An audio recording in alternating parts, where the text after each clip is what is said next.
दोस्तों, मोहिनी एकादशी 19 मई के दिन है और इस दिन बन रहा महासंयोग और इस दिन चुपचाप रख देना। इस जगह पर 1 रुपए का सिक्का माता लक्ष्मी के आशीर्वाद से न सिर्फ आपके जीवन में होगी धन की वर्षा बल्कि आप बन जाओगे। करोड़पति खुशियों से भर जाएगा। आपका घर आपकी हर मनोकामना हो जाएगी। पूरी अचानक से बढ़ने लगेगा। बैंक बैलेंस कारोबार में दिन रात बढ़ेगा। मुनाफा इतना धन आएगा कि संभाले नहीं संभलेगा। इस दिन माता लक्ष्मी बहुत ही प्रसन्न मुद्रा में होती है और अपने दोनों हाथों से अपने भक्तों पर कृपा बरसाती है।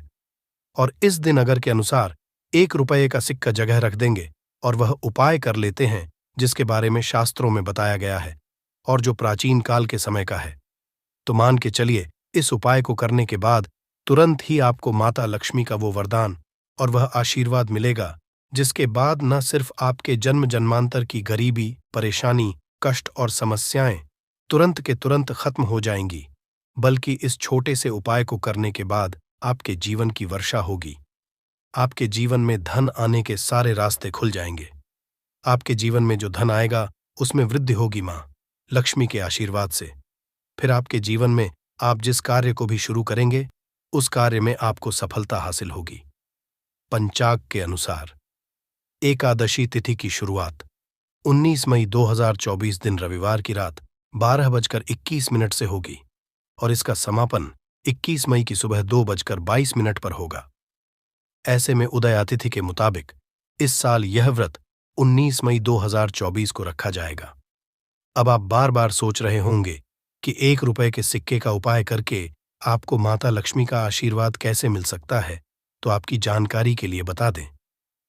माता लक्ष्मी की पूजा को जब भी शुरू किया जाता है तो 1 रुपए के सिक्के को रख करके पूजा को शुरू किया जाता है। देखिए, होता क्या है, प्राचीन मान्यताओं के अनुसार माता लक्ष्मी की जब भी पूजा शुरू की जाती है तो मुद्रा का जो भी पहला सिक्का होता है वह रख कर ही पूजा को शुरू किया जाता है। ऐसा करना शास्त्रों में बहुत शुभ बताया गया है। समझा ये जाता है कि धन में माता लक्ष्मी का वास होता है। इसीलिए माता की पूजा को हमेशा छोटी मुद्रा से शुरू करना चाहिए।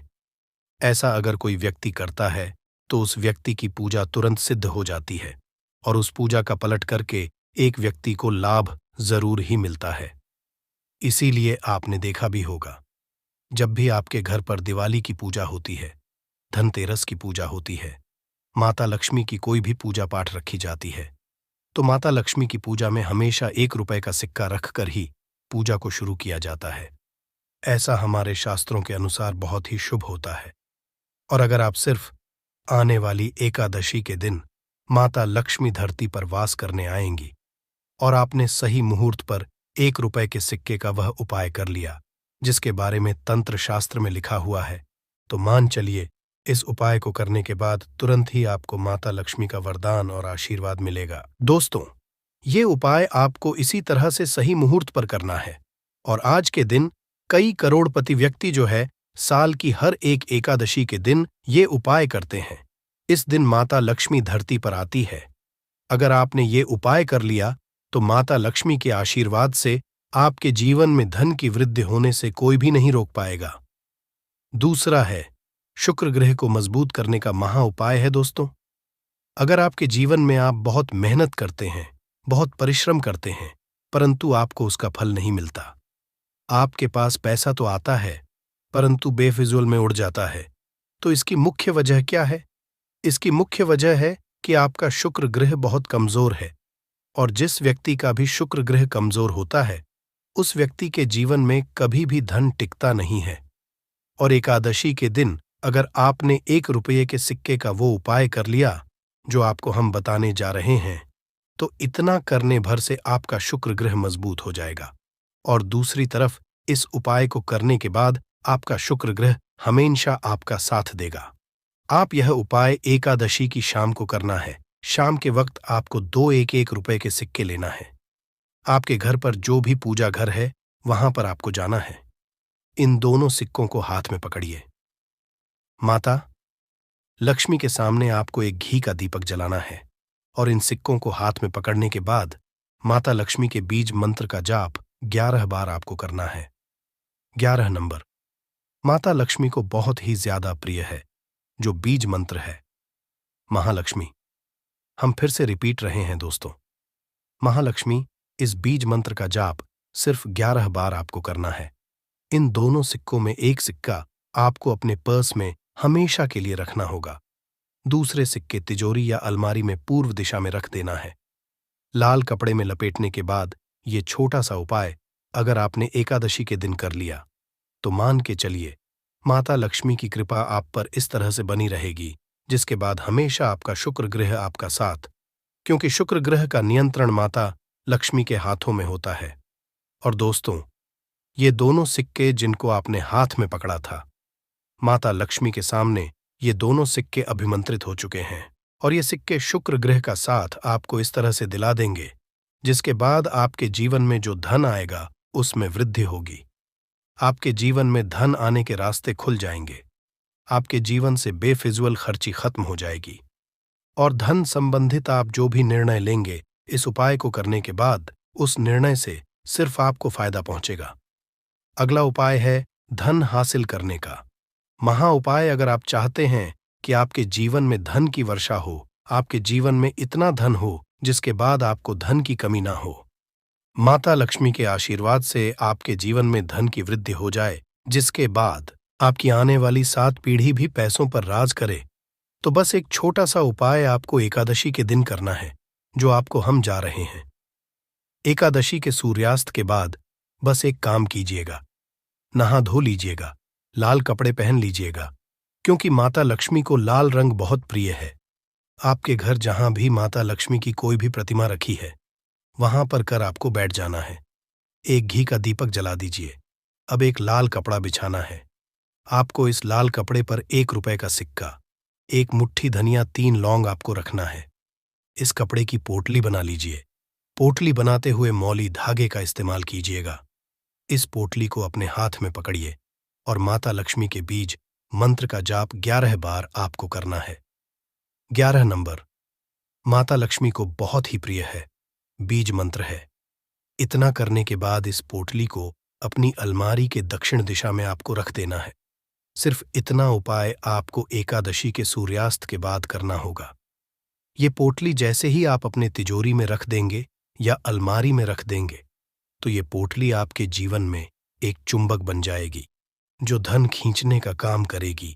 ये पोटली अभिमंत्रित होने के कारण माता लक्ष्मी का आशीर्वाद आपके लिए बन जाएगी, जिसके बाद आपके जीवन के आर्थिक कष्ट और आर्थिक परेशानी खत्म हो जाएगी और आपके जीवन में धन आएगा जिसकी आप कल्पना नहीं कर सकते। दोस्तों, पूज्य गुरुजी ने अभी अपनी 2 दिन पहले की शिव महापुराण की कथा में 7 फूल और 7 दीपक वाला एक ऐसा विशेष उपाय है जो उन्होंने आज तक अपनी किसी भी कथा में नहीं बताया। पूज्य गुरुजी ने कहा कि जब आपके हाथ तंग चल रहे हो, जब रुपए कहीं से हासिल ही ना हो पा रहा हो, जीवन में चारों तरफ से सिर्फ और सिर्फ परेशानियां आ गई हों, उनसे बाहर का कोई रास्ता ना दिखाई पड़ रहा हो, व्यापार, फैक्ट्री, नौकरी, दुकान, ये कुछ भी ना चल रहा हो, चारों तरफ से नुकसान ही नुकसान हो रहा हो, तो आपको ये एक उपाय सिर्फ 1 दिन कर लेना है। और गुरुजी ने कहा कि आप कुछ ही दिनों में देखेंगे कि आपके जीवन में कितना बड़ा चमत्कार हुआ है। धन हासिल के नए नए मार्ग बन जाते हैं, जीवन की सब बाधाएं समाप्त हो जाती हैं और आपको सुख समृद्धि हासिल होती है।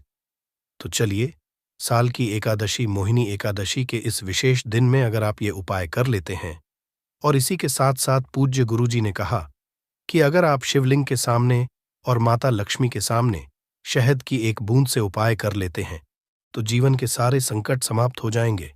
आप अपनी जो भी मनोकामना लेकर इस दिन शिवालय जाते हैं, शिवलिंग के सामने जाते हैं, तो महादेव वो मनोकामना जरूर परिपूर्ण करते हैं। तो ओम नमः शिवाय मंत्र का स्मरण करते हुए शिवलिंग के ऊपर समर्पित कर दीजिए, या फिर किसी भी में समर्पित कर रहे हैं तो ऐसे ही समर्पित कर दीजिए। और आपको माता लक्ष्मी का स्मरण करते हुए, माता लक्ष्मी का ध्यान करते हुए आपके जीवन में जो धन धान्य की समस्या है उसको दूर करने की प्रार्थना करते हुए ये फूल थोड़ी देर समर्पित रहने दीजिए। और फिर सबसे आखिर में आपको एक फूल उठा लेना है। लक्ष्मी से प्रार्थना कर लेनी है कि आप मेरे घर में विराजमान हो। मेरे जीवन जो दुर्भाग्य चल रहा है उसको समाप्त करिए और फिर ये एक लेकर आपको अपने घर आ जाना है। देखिए, 6 फूल आपको उसी स्थान पर रखे रहना है। अगर आप शिवलिंग में समर्पित कर रहे हैं तो 6 फूल शिवलिंग के ऊपर समर्पित कर दीजिए और एक फूल ले आइएगा। अगर पीपल में समर्पित कर रहे हैं तो 6 फूल वहीं पर समर्पित रहने दीजिए, एक ले आए।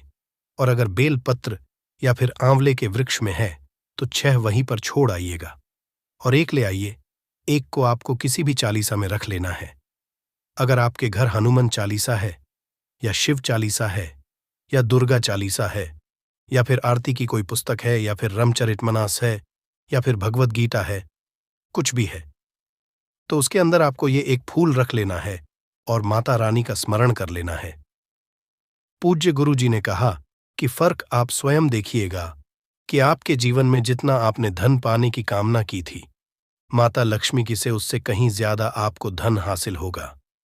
आपका दुर्भाग्य जीवन के सारे संकट समाप्त होंगे और धन दौलत संपदा की कभी कमी नहीं होगी। दोस्तों, ये विशेष उपाय आप इस मोहिनी एकादशी में जरूर करिएगा, क्योंकि ये एकादशी पूरे साल में सिर्फ एक बार ही आती है और आप इस उपाय को जरूर करिएगा। चलिए अब जानते हैं गुरु जी द्वारा बताए गए अगले खास उपाय के बारे में। ये भी आपके जीवन में धन धान्य को बढ़ाने के लिए ही है, क्योंकि गुरु जी ने अभी अपनी 19 दिन पहले की शिव महापुराण की कथा में ये उपाय बताया है।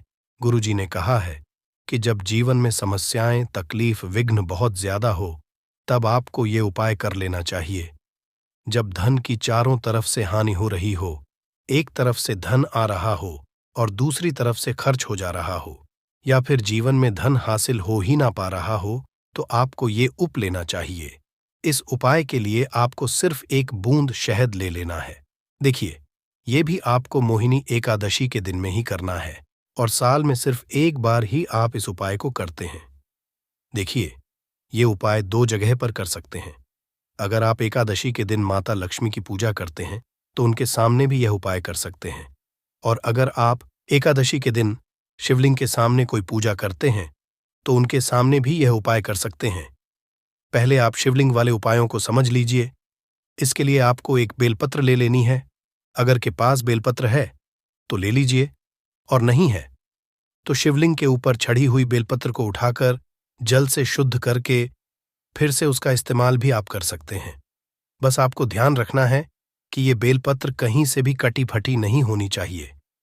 इस बेलपत्र में आपको एक बूंद शहद लगा लेना है। बेलपत्र की चिकनी साइड में कहीं पर भी आपको एक बूंद शहद लगा लेना है। चाहे पत्ती में लगा लीजिए, चाहे बीच वाली डंडी में लगा लीजिए, जिससे डंडी में तीनों पत्तियां आपस में जुड़ी रहती हैं। चाहे तो उस डंडी में लगा लीजिए या ऊपर वाली, कहीं पर भी आपको एक बूंद शहद लगा लेना है और ये बेलपत्र आपको शिवलिंग के ऊपर समर्पित कर देनी है और महादेव से अपनी धन की समस्या को दूर करने के लिए प्रार्थना कर लेनी है।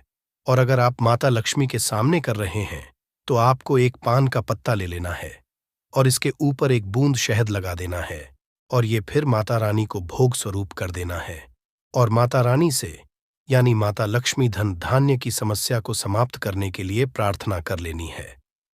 पूज्य गुरु जी ने कहा कि इस एकादशी में आप ये उपाय करिएगा और अगले साल तक कुंवर भंडारी आपके धन के भंडार स्वयं भर देंगे, आपकी खाली अलमारी भर, और जीवन से धन की समस्या हमेशा के लिए समाप्त हो जाएगी। तो दोस्तों, इन दोनों जगहों में से आप चाहे तो दोनों जगह ये शहद वाला उपाय करें या फिर किसी एक स्थान पर भी कर सकते हैं। ये उपाय आप सुबह भी कर सकते हैं और शाम को भी कर सकते हैं। बस आपको एक बात का ध्यान रखना है कि जिस दिन बताए उस दिन ही ये उपाय करें, जिससे उपाय का लाभ जल्दी से जल्दी आपको मिले। भगवान श्री हरि की पूजा करके उपवास रखा जाता है। श्रीमद् भगवद गीता में भगवान श्री कृष्ण जी ने अर्जुन को उपदेश देते हुए कहा था कि संपूर्ण व्रतों में एकादशी का व्रत मेरा ही स्वरूप है।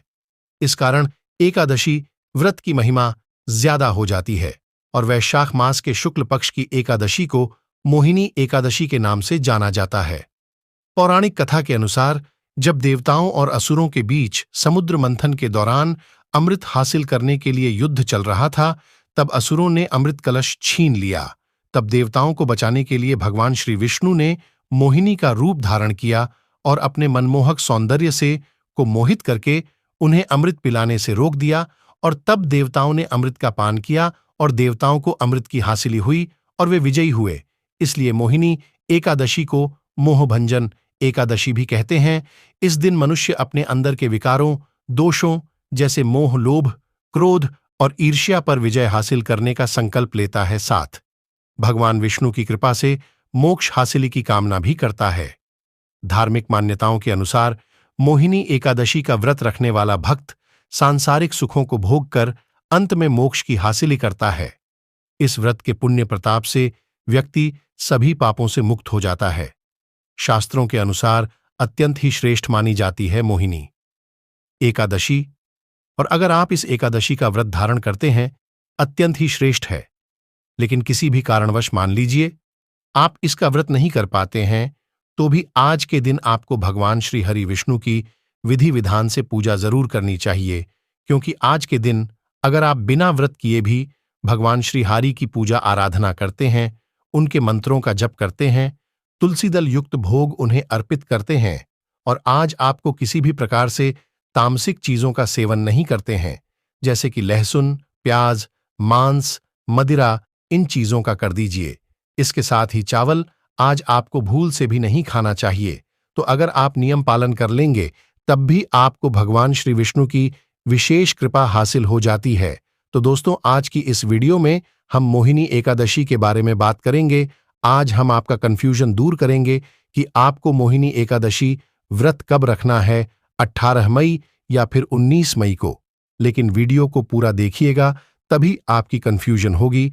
तो आज की वीडियो में हम जानेंगे कि मोहिनी एकादशी इतनी महत्वपूर्ण क्यों है, इसका महत्व, एकादशी कब है, व्रत कब रखें, व्रत का पारण कब करें, एकादशी और द्वादशी तिथि कब से कब तक है, पूजा का शुभ समय क्या है, राहु काल का समय क्या है, व्रत का पारण किस दिन करेंगे और किस चीज से करें, हरिवासन कब से कब तक है। सारी बातें आज की इस वीडियो में जानेंगे, तो आप अंत तक वीडियो में बने रहे। नमस्कार, स्वागत है आप सभी का एक बार फिर से आपके पसंदीदा चैनल समग्र ज्ञान पर। दोस्तों, वीडियो शुरू करने से पहले एक बार पूरी श्रद्धा के साथ कमेंट सेक्शन में लिखें, जय श्री हरि विष्णु। भगवान हरि की कृपा आप पर सदैव बनी रहेगी, और वीडियो को लाइक करके चैनल को सब्सक्राइब जरूर कर लें। दोस्तों, पूरे वर्ष में 24 एकादशी आती है, लेकिन जिस साल अधिक मास की या पुरुषोत्तम मास आता है, उस साल 2 अधिक एकादशी यानी कुल मिलाकर के 26 एकादशी, प्रत्येक महीने में 2 बार एकादशी आती है, एक कृष्ण पक्ष में, दूसरी शुक्ल पक्ष में। दोनों ही एकादशियों का भिन्न भिन्न महत्व हमारे धर्म ग्रंथों और पुराणों में बताया हुआ है। एकादशी का व्रत भगवान श्री हरि लक्ष्मी नारायण जी का परम प्रिय व्रत है। एकादशी का व्रत करने से मनुष्य के कई जन्मों के पाप जड़ से नष्ट हो जाते हैं तथा उनके पुण्य का उदय होता है। जबकि जन्म जन्मांतर के पाप नष्ट हो जाते हैं, तभी उन्हें सांसारिक एवं भौतिक सुखों की हासिली होती है। कृष्ण पक्ष में आने वाली एकादशी में व्रत करने से पूर्वजों और पितरों का आशीर्वाद हासिल होता है। वंश की वृद्धि के साथ संतान सुख की हासिली भी होती है। इसी प्रकार शुक्ल पक्ष को पड़ने वाली एकादशी को व्रत करने से पितृमातृकाओं एवं मातृमातृकाओं को प्रसन्नता है और उन्हें मुक्ति मिलती है। पुराणों के अनुसार जो व्यक्ति एकादशी करता रहता है, वह जीवन में कभी भी संकटों से नहीं घिरता और उसके जीवन में धन और समृद्धि बनी रहती है। एकादशी व्रत के दिन चावल नहीं खाना चाहिए। इस दिन चावल को जीव के बराबर मानते हैं, क्योंकि शास्त्रों में धार्मिक मान्यता के अनुसार ऐसा समझा जाता है कि एक बार महर्षि मेधा ने यज्ञ में आए हुए एक का अपमान किया था, जिसके कारण मां दुर्गा नाराज हो गई और मां दुर्गा को मनाने के लिए महर्षि मेधा ने अपना शरीर त्याग दिया, जमीन में धंस गया। इससे मां दुर्गा प्रसन्न हो गई और महर्षि को आशीर्वाद दिया कि उनके अंग भविष्य में अन्न के रूप में उगेंगे। इस कारण एकादशी के दिन अन्न, चावल और जौ उगा। उस दिन एकादशी तिथि थी, इसलिए चावल को जीव समझा गया। यही है कि एकादशी के दिन चावल खाना नहीं खाना चाहिए। दोस्तों, एकादशी के दिन दान करना अच्छा समझा गया है। व्यक्ति को इस दिन सामर्थ्य के अनुसार वस्त्र, जल, आभूषण, आसन, पंखा और फल इत्यादि का दान करना चाहिए। मान्यता है कि इस दिन जल से भरे कलश का दान करने से बहुत अधिक पुण्य हासिल होता है, लेकिन इस दिन चावल और आटे को दान करना इस दिन निषेध है। ये चावल और आटा अगले दिन द्वादशी के दिन दान करना चाहिए। जो भक्तजन, माताएं, बहनें एकादशी का व्रत करते हैं, उनको दशमी तिथि से लेकर के द्वादशी तक कुछ महत्वपूर्ण नियमों का पालन अनिवार्य रूप से करना चाहिए। इस बार दशमी तिथि के नियमों का पालन 18 मई 2024 शनिवार के दिन करना है तथा 19 मई रविवार के दिन मोहिनी एकादशी का व्रत रखना है। वही 20 मई सोमवार के दिन व्रत का पारणा करना है। दशमी के दिन एक समय शुद्ध और सात्विक भोजन करें। दशमी के दिन चावल, शहद, लहसुन, प्याज, मांस, मदिरा, मसूर की दाल, कटहल की सब्जी का उपयोग भोजन के रूप में नहीं करना चाहिए। दशमी के दिन पराये अन्न अर्थात दूसरे के घर का भोजन नहीं करना चाहिए। ब्रह्मचर्य व्रत का पालन करें। एकादशी के दिन सुबह जल्दी उठकर के स्नान करके पूजा अर्चना करके एकादशी व्रत का धारण करें। पद्म पुराण के उत्तरखंड के अध्याय 62 में श्लोक नंबर 25 में लिखा हुआ है, हे कमल नयन भगवान, अच्छे एकादशी के दिन निराहार रहकर के दूसरे दिन ही भोजन करूंगा। एकादशी के दिन संकल्प आपको धारण करना चाहिए। एकादशी के दिन सुबह सूर्य भगवान को जल अर्पण करें, माता पिता को प्रणाम करें, तुलसी जी का पूजन करें, गौ माता का पूजन करें। एकादशी के दिन अन्न नहीं खाना चाहिए, केवल और केवल फलाहार करना चाहिए। सर्वोत्तम फलाहार गाय का दूध एवं फल समझा गया है। झूठ ना बोले, क्रोध ना करें, लड़ाई झगड़ा एवं वाद विवाद बिल्कुल ना करें। ब्रह्मचर्य का पालन करना चाहिए। दाढ़ी कटिंग या सेवन नहीं करवाएं। शरीर के अंग के कोई भी बाल काटना या कटवाना वर्जित समझा जाता है। नाखून नहीं काटना चाहिए। किसी भी प्राणी, किसी भी मनुष्य का, किसी भी जीव का अपमान या अनादर ना करें। दिन में सोना नहीं चाहिए, रात्रि में जागरण करें। पूजन पाठ करके ब्राह्मण देवता के मुख से ही एकादशी व्रत कथा का श्रवण आपको करना चाहिए। कथा सुनने के बाद ब्राह्मण देवता को यथाशक्ति दक्षिणा जरूर प्रदान करें और अगले दिन शुभ मुहूर्त में ही एकादशी व्रत का पारण आपको करना चाहिए। पारणा का अर्थ होता है खोलना या व्रत का समापन करना। एकादशी के दिन आप चाय कॉफी पी सकते हैं, कोई दोष नहीं लगेगा, लेकिन ध्यान रखें आपको इस दिन फलाहार में हल्दी का उपयोग नहीं करना चाहिए। एकादशी के दिन पान नहीं खाना चाहिए। एकादशी के दिन कोई भी अभय भक्षण जैसे लहसुन, प्याज, मांस, मदिरा का उपयोग नहीं करना चाहिए। एकादशी के दिन घर में चावल का उपयोग नहीं करना चाहिए। चावल बनाना भी नहीं चाहिए, चावल खाना भी नहीं चाहिए और चावल इस दिन पूजा में भी उपयोग नहीं करना चाहिए। एकादशी के दिन यदि आपके घर परिवार में जन्म अथवा मृत्यु का सूतक लग जाता है तो ऐसी परिस्थिति में आप एकादशी व्रत तो जरूर करें, सभी नियमों का भी पालन करें, लेकिन आपको भगवान का स्पर्श या पूजन अर्चन नहीं करना चाहिए। अगले दिन जब आप व्रत का पारणा करते हैं तो सूतक की अवस्था में जल या तुलसी पत्र या फल या वस्तु से व्रत का पारणा कर सकते हैं। यदि आप यात्रा में हैं या कहीं बाहर हैं और पूजा पाठ या पारणा की व्यवस्था नहीं हो पा रही है तो आंख बंद करके मानसिक रूप से मन में सभी वस्तु का, सभी विधि का ध्यान करते हुए यदि आप एकादशी व्रत करेंगे तो आपको एकादशी पूजा का, व्रत का पूरा पुण्य हासिल होगा, क्योंकि हमारे धर्म ग्रंथों और पुराणों में मानसिक पूजा का भी विधान पाया गया है। और इसी तरह यदि कोई माताएं बहनें मासिक धर्म पीरियड की अवस्था में रहती हैं तो ऐसी अवस्था में भी उनको व्रत करना चाहिए, व्रत के नियमों का भी पालन करना चाहिए, लेकिन उनको भगवान का स्पर्श या पूजन अर्चन नहीं करना चाहिए। साथ ही जो माताएं बहनें गर्भावस्था में है, गर्भवती है, तो उनको अपने बालक का, अपने शिशु का, गर्भस्थ बच्चे का ध्यान रखते हुए ही एकादशी करना चाहिए। अच्छी प्रकार से फलाहार करके वह व्रत कर सकती है, लेकिन कोई भी इस दिन गलत काम ना करें, किसी भी प्रकार का पाप कर्म बिल्कुल ना करें। सभी तरह से आपको अच्छे मन से, पवित्र अवस्था से एकादशी व्रत का नियम विधि विधान से पालन करके ही करना चाहिए। अगर जाने अनजाने में आपसे कोई त्रुटि हो जाती है, गलती हो जाती है, तो प्रभु से आप क्षमा याचना जरूर कर लीजिएगा। प्रभुत्व कृपा निदान ही दयालु है, आपको क्षमा जरूर ही प्रदान करेंगे। आइए अब जानते हैं एकादशी तिथि कब से प्रारंभ है। शुभ मुहूर्त लेकिन उससे पहले अभी तक दोस्तों अपने वीडियो को लाइक नहीं किया है तो वीडियो को लाइक करके चैनल को सब्सक्राइब जरूर कर दे। इस बार एकादशी तिथि प्रारंभ होगी 18 मई शनिवार की सुबह 11:24 से, जिसकी समाप्ति होगी 19 मई रविवार की दोपहर 1:50 पर। इसीलिए इस 19 मई रविवार को ही केवल एकादशी का उपवास रखा जाएगा। सभी गृहस्थजन, वैष्णव संप्रदाय के लोग या इस्कॉन से जुड़े लोग या जिन्होंने गुरु मंत्र की दीक्षा ली पर हो, उन्हें भी 19 मई रविवार के दिन एकादशी का उपवास रखना चाहिए। 19 मई रविवार के दिन सूर्यदेव होगा। सुबह 5:47 पर सूर्यास्त होगा। शाम 6:58 पर ब्रह्म मुहूर्त का समय सुबह 4:11 से 4:59 तक रहेगा। अमृतकाल रात 8:33 से 10:20 तक रहेगा। अभिजीत मुहूर्त सुबह 11:56 से दोपहर 12:49 तक रहेगा। राहु काल दोपहर 4:30 बजे से शाम 6 बजे तक रहेगा। इस बार एकादशी का व्रत बहुत ही शुभ संयोग में रखा जाएगा, जो कि इस दिन उत्तर फाल्गुनी नक्षत्र और हस्त नक्षत्र का शुभ योग बन रहा है। साथ ही वज्र योग सुबह 11:24 तक रहेगा और उसके बाद में सिद्ध योग प्रारंभ हो जाएगा। इन शुभ योगों में की गई पूजा पाठ या रखा गया उपवास जरूर फलित होता है।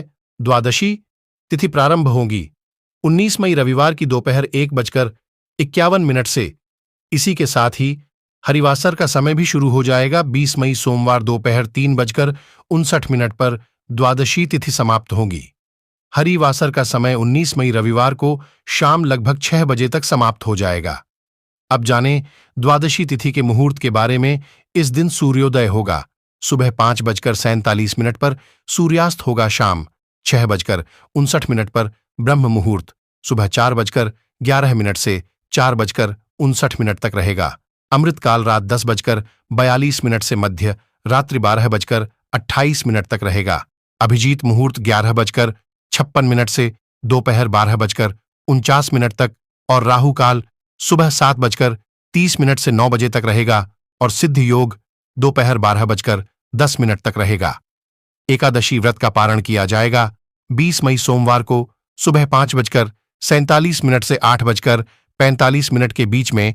व्रत का पारण करते समय तुलसी पत्र या आंवले का सेवन जरूर करें। यदि आपका सोमवार का उपवास भी है तो आप सुबह की पूजा करने के बाद केवल तुलसी या आंवले का सेवन करके उपवास खोल सकते हैं, यानी व्रत का पारण कर सकते हैं। और इसके अलावा यदि कोई उपवास नहीं है तो आपको चावल का सेवन द्वादशी तिथि को जरूर करना चाहिए। यदि आप व्रत का पूर्ण फल हासिल करना चाहते हैं तो व्रत का पारण करने के लिए राहु काल के समय का आपको त्याग करना चाहिए। व्रत खोलने के लिए द्वादशी तिथि का सूर्योदय के बाद का शुरुआत का 2 से 3 घंटे का समय सबसे शुभ समझा जाता है। मतदान के समय कभी भी व्रत नहीं खोला जाता है। तो दोस्तों, उम्मीद करता हूं आज की यह जानकारी जरूर ही आपको पसंद आई होगी। पसंद आई है तो कर दीजिए। ऐसे ही व्रत त्योहार से संबंधित जानकारी और व्रत कथा सुनने के लिए हमारे चैनल को सब्सक्राइब करके बेल आइकॉन का बटन जरूर ही दबा दीजिए। आते हैं, चलिए आगे आपको कुछ लौंग और कपूर के गुप्त उपाय बताते हैं जो आपकी हर समस्या को हल कर सकते हैं। गारंटी है कि 15 दिनों के भीतर आप खुशी से दिल खोलकर हंसेंगे। आज की इस वीडियो में हमने कपूर के कुल 12 उपाय बताए हैं जो पूज्य गुरु जी प्रदीप जी मिश्रा अपनी कथाओं में अक्सर बताते रहते हैं। आज की इस वीडियो में आपको 12 उपाय जानने को मिलेंगे और हर उपाय एक से बढ़कर एक हैं। बस कपूर का एक सा टुकड़ा आपको अपने घर में सही जगह पर रखना है, जिससे आपके में खुशियां ही खुशियां आनी शुरू हो जाएं। परंतु ये उपाय थोड़ा सा तरीके से करना है और एक सही टाइम पर करना है। कैसे करना है वह सब जानकारी आपको इस वीडियो में मिल जाएगी। हम सभी जानते हैं कि हर व्यक्ति दुनिया का, चाहे जो भी इंसान हो, जहां भी रहता हो, सबके घर में कुछ ना कुछ तरह की समस्याएं हैं।